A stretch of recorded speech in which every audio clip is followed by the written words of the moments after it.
Hey everyone, Liam here. So today we are going to be working on the face and the fur on the lion. It's worth noting we're looking for a fairly good quality here, but I'm not going to a really high display standard. So the idea of this video is to show you just the basics of how I'm working around the face and how I'm mixing up my skin tone. There's a lot of things that I'm not really happy with this, such as the eyes, for example. Painting them on camera is incredibly difficult and frustrating, but you get the idea on how to do them.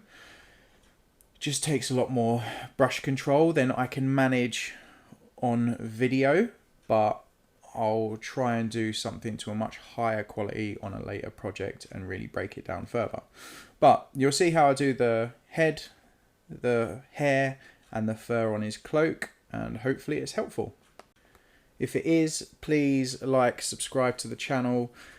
If you want to support at all, you can support me through Patreon, or I do offer tuition through Patreon, which is the main thing. And I also take commissions for display pieces and centerpiece models for your army. So feel free to get in touch through the links below.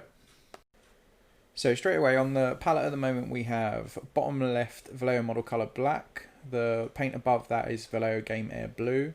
The paint that I'm currently working with in the top left corner is Vallejo model color basic skin tone. The paint to the right is Vallejo Game Air Scarlet Red. And the top right orange is Vallejo Game Air Orange. So straight away I've jumped to the basic skin tone. So what I just want to do is change the color of the face to the basic skin tone. Now, there's a couple of mistakes here that I've made. So firstly, I should have done what they call a zenithal highlight on the face. So what you could do is with a rattle can of black, spray the face black, and then with a rattle can white, you can spray from one angle the white. It really does help with finding your volumes when you're painting a face, especially. It helps with a lot of models. I don't generally do it, but with faces I do. I find it really helpful. But I didn't do it in this case. And the reason for that is because I wanted to show you a few issues that can come up when working over a black primer, especially when it comes to skin tone and bright colours. So straight away, the Vallejo skin tone, that particular paint has a lot of white in it. So the other mistake is I should have added some red and a little bit of orange, and it would have made it into a far less pale skin tone. Also would have meant that it would have covered a lot better. At the time I didn't really think of it because all I was bothered about was doing really thin coats. The face on the lion is... I don't want to sound too negative about it. The face on the lion is...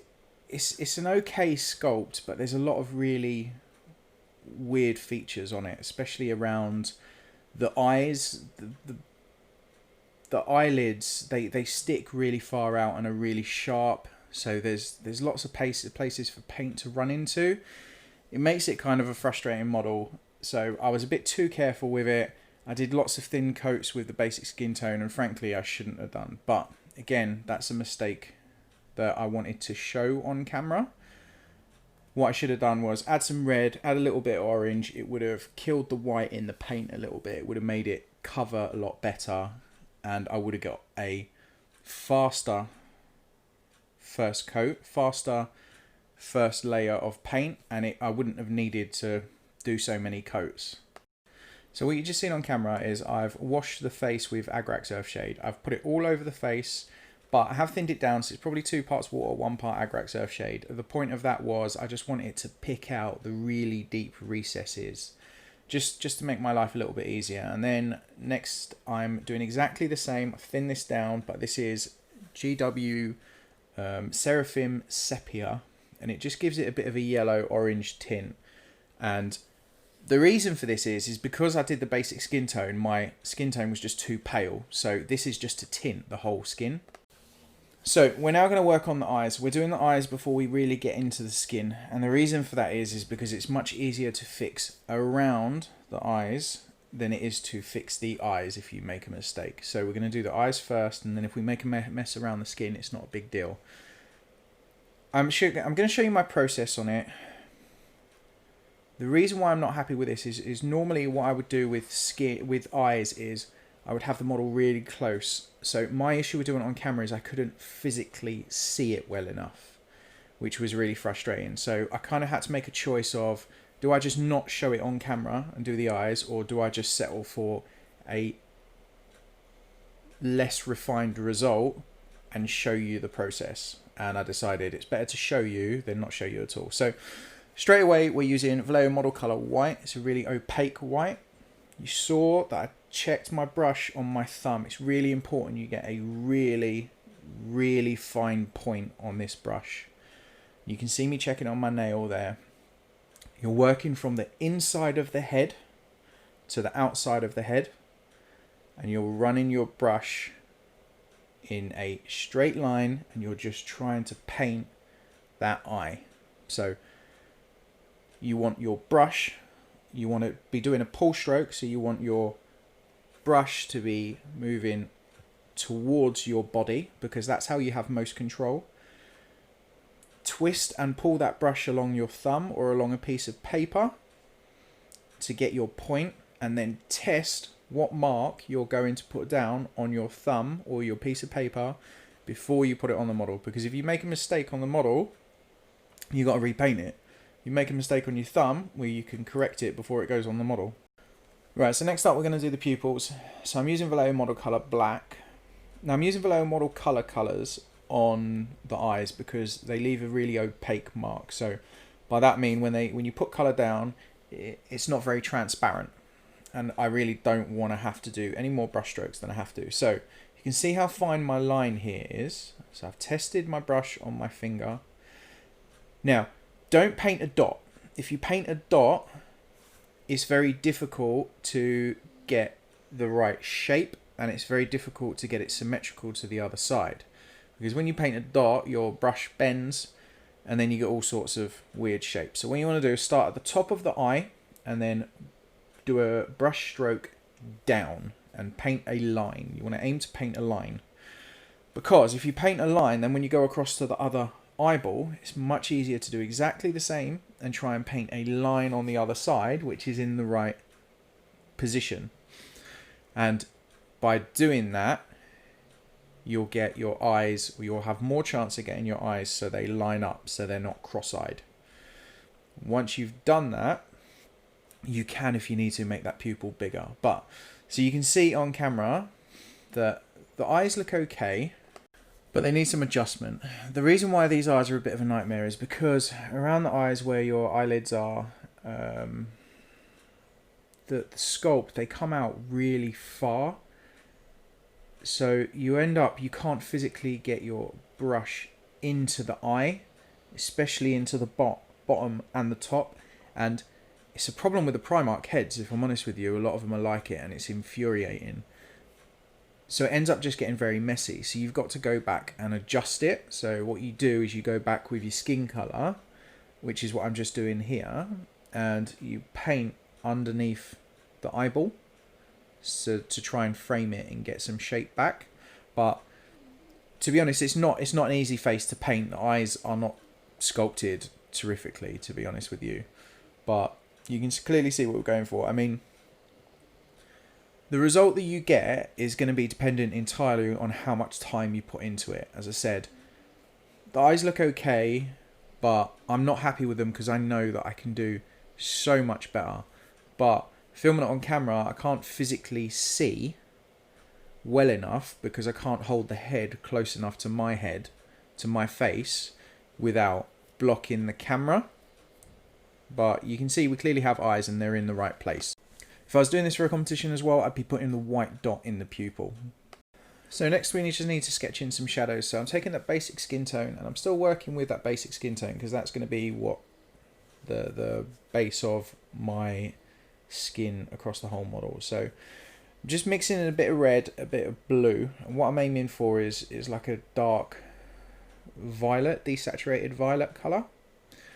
And I'm just going to paint in the darkest shadows with this. So this is going to go under the eyebrows, just above the eyes. So he's going to look like he's a bit of a drag queen at first, but that's not a problem. because that gets fixed as we go. But you can see exactly where I'm painting, because this is the darkest point in the face, where you get the heaviest shadows.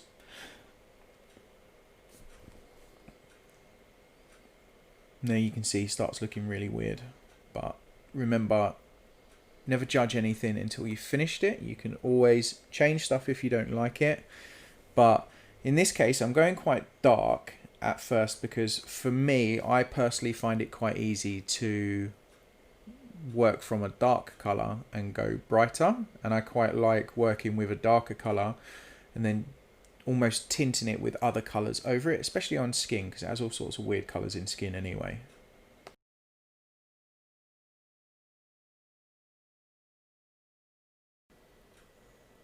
So I'm just jumping across to the basic skin tone, and I'm just trying to frame the bottom of the eyes and the top of the cheekbones. I'm going to add a bit of a highlight, because that's normally the brightest point on the face, as well as in this case it's going to be the top left of his head is going to be the brightest point as well, because remember our light is coming from the top right across the whole model.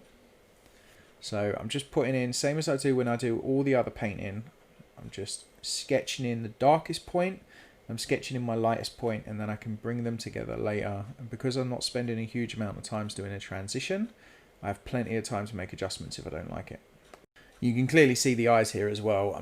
They're just not anywhere near as neat and refined as I can do. And yeah, I'm just really frustrated with them. They're nowhere near what I can do, and it's annoying, but it is what it is. But you can see the eyes. Just be careful with them. Be more careful than I have.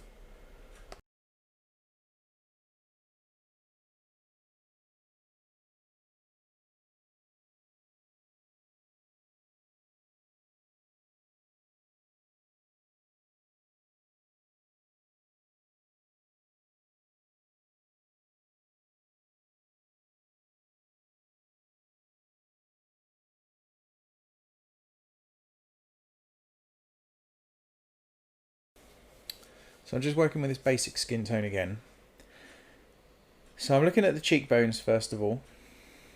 Now I've got a really tight point on my brush. You don't have to do it with a nice point. You could do it with a slightly less pointed brush, and you'd get a softer mark. But you can see I'm starting from closest to the eye, top of the cheekbone, and I'm just working downwards, and I'm doing really small brush strokes.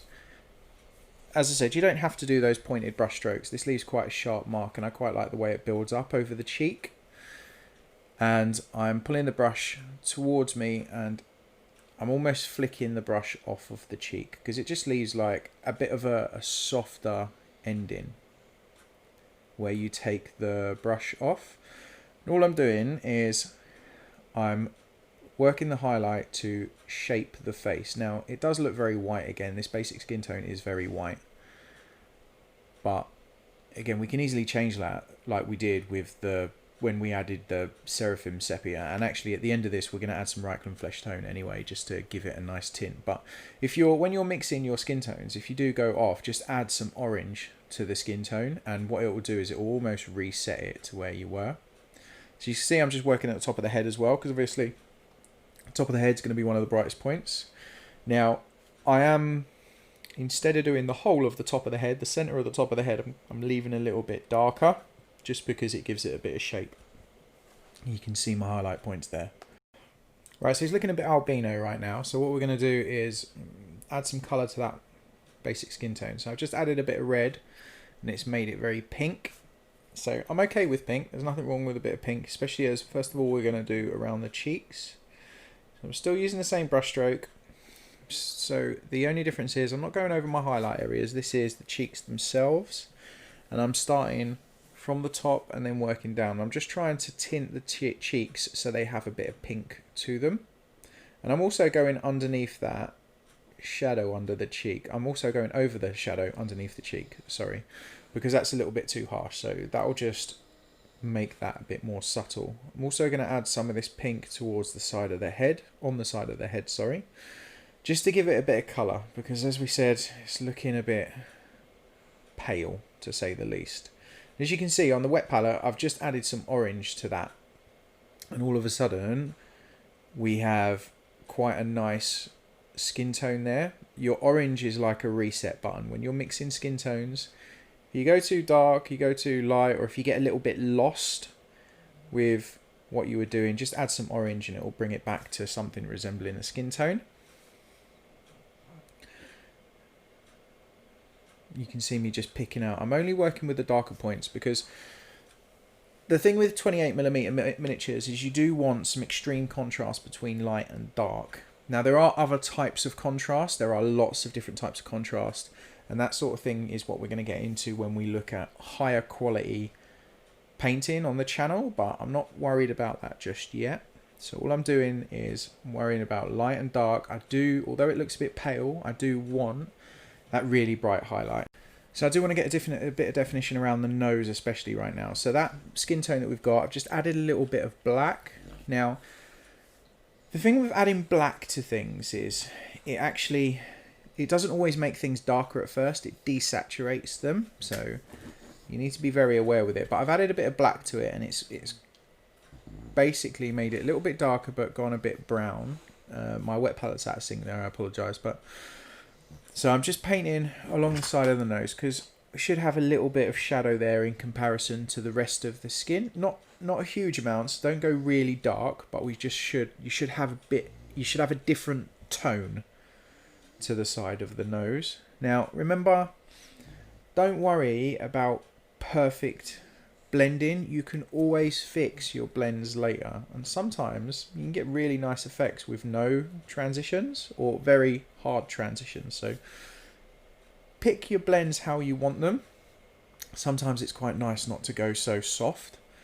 You can get a very atmospheric result and some really nice results.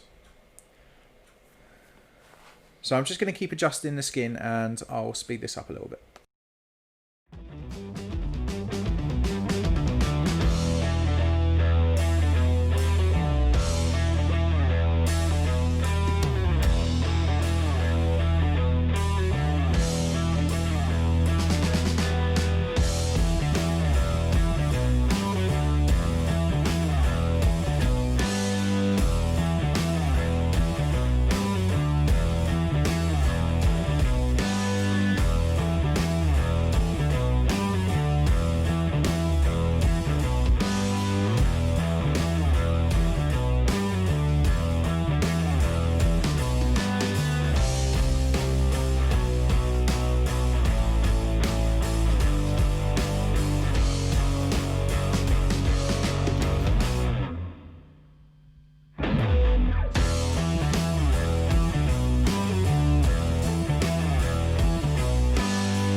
So I've been playing with skin for a little while now, but we really need to paint around the face at this stage. The reason for that is you can never really tell what something looks like until you have the context of around it.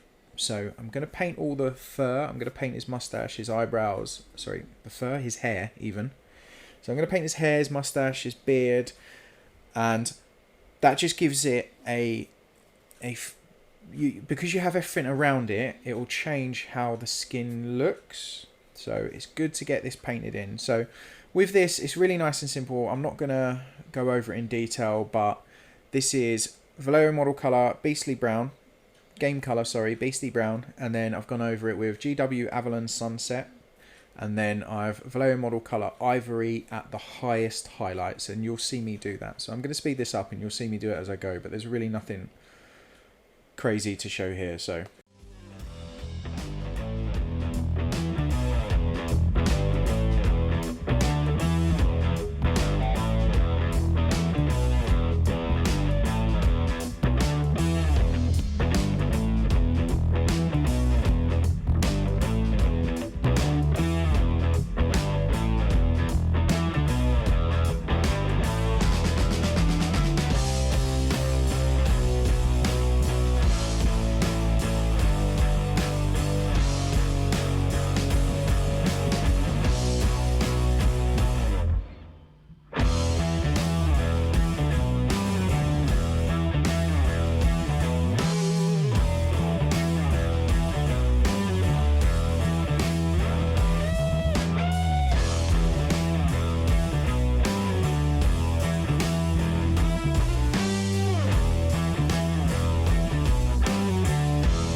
So this is the head with the brown dun and the Avalon Sunset over it. So I've also got GW Sahara yellow here as well, just to make it a little bit more yellow. I don't want bright yellow because then it will look like the armor trim and it can look quite cartoony. But either way, so what I'm doing here is I'm only going towards the curves of the hair. Hair kind of behaves a little similar to a metallic in the sense of it has quite these strong contrasting shapes. So if you have a curve, then generally what happens is that curve is going to get far more light. So I'm going to be leaving a lot of brown in this hair. And it's also curves inwards, if that makes sense. If the light is going to hit a curve, even if it looks like it should be in shadow because it's recessed, you're going to want to highlight there as well. So you can see less is more here. So all the top of the head, where that hair even curves out from the face, I'm making that brighter. I'm making all towards the bottom of the beard brighter as well. It's also worth noting that although the hair is sculpted, I'm not necessarily painting the sculpt. So even where I'm using a brush stroke, a straight brush stroke, a pull stroke, but I'm not worrying about only painting the tops of the hair. If I go into the recesses where it's sculpted, the recesses of the hair, I'm not overly bothered. By painting lines on the hair, all you're doing is helping the impression of it being hair. If all you ever do is paint the top, like if you run the side of your brush along the top of every hair that's sculpted, you end up with this very liney, weird result, and it doesn't look natural.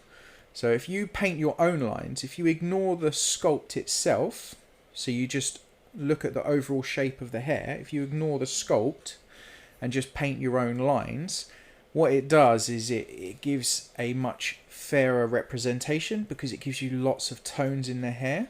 So this is the ivory, you can see. So all I'm doing is where that curve is the most prominent, I'm picking out a few of the strands and I'm just painting a line. That's it. You want with hair, you want to interpret it your own way, and there's nothing wrong with ignoring how a sculptor has sculpted it.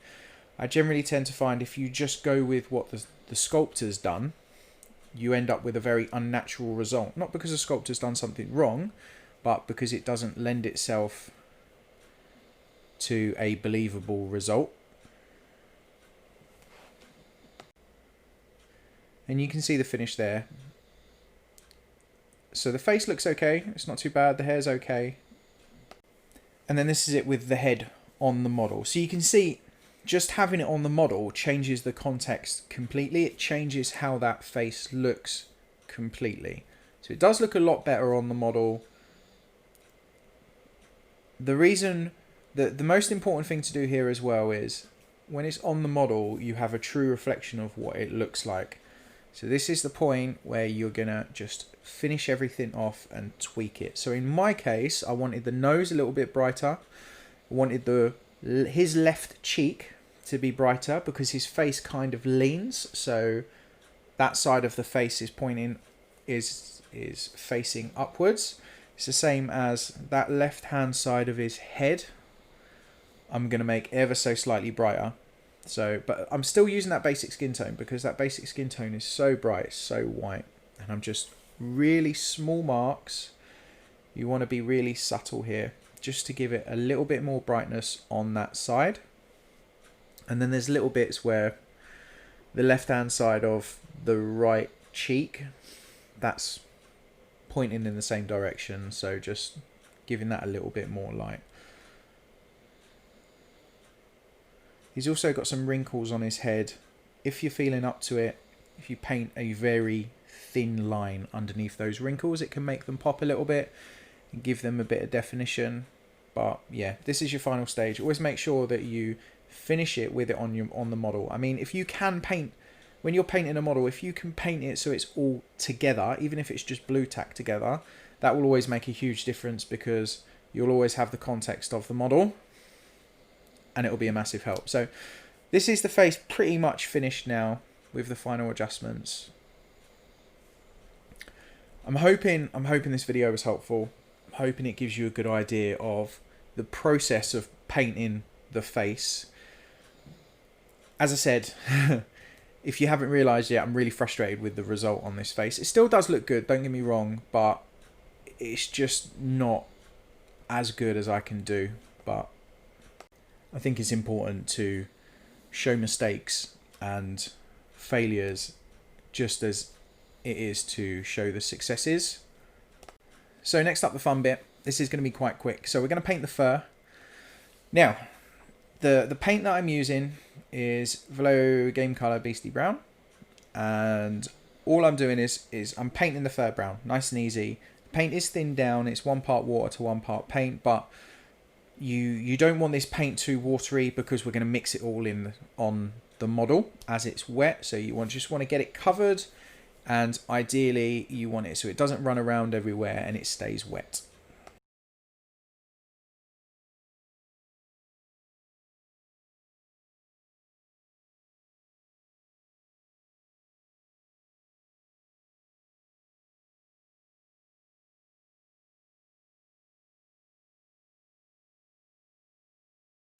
Right, so the fur's covered in this brown.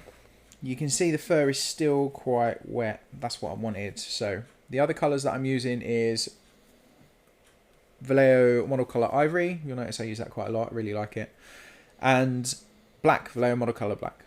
That's it, nice and simple. So I'm getting the ivory first, and I'm picking out bits that I want brighter. So again, the paint is thinned down, 1 part water to 1 part paint, but I don't want it running around everywhere. I don't want the paint running into recesses. So all I'm doing is slapping it onto the bits that I want brighter. There's no rhyme or rhythm to this. I just, in my head, I think maybe the wolf isn't just all brown. It's got some markings on it and patterns and that sort of stuff. So paint it on.